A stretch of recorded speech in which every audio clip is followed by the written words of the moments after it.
Egypt, desert, promised land. Slave mentality, learning to trust God, and prosperity. The training, which is the same three things with David's life and all this stuff, and Moses. Training, humility, calling. Justification, sanctification, glorification. Death, burial, resurrection. It's all the same pattern. So what prosperity gospel is telling you that you're supposed to live with the promised land mentality while you're still in Egypt.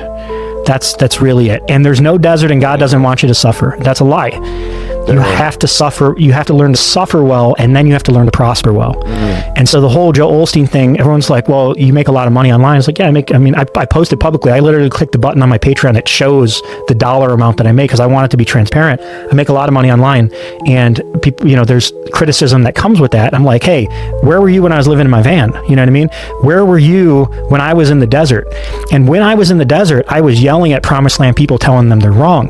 But they weren't wrong. They were in a season ahead of mine that I didn't understand yet. And so now from the Promised Land perspective, like I said, we're starting a Christian counseling company called Promised Land Problems, and it's specifically other people who have made it to the quote-unquote promised land of whatever. They might still be in Egypt in their finances, they might still be in the desert in their marriage, and they might be in the promised land in whatever, fill in their relationships, or their faith in Christ.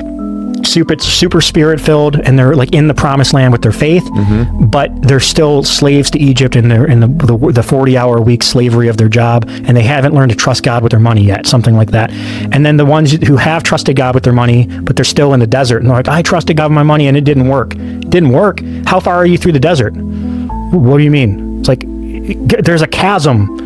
You learn to trust God, you go through the financial chasm of like, God didn't answer my prayer, you learn to trust him, and then you get to the promised land. But the lessons you learn in the desert, you want to learn everything you can out of the desert. Because when you get to the promised land, you got to learn that lesson, your kingdom's getting invaded. 70,000 people are getting killed because you took a census. You could have learned that same lesson with sticks and stones in the desert.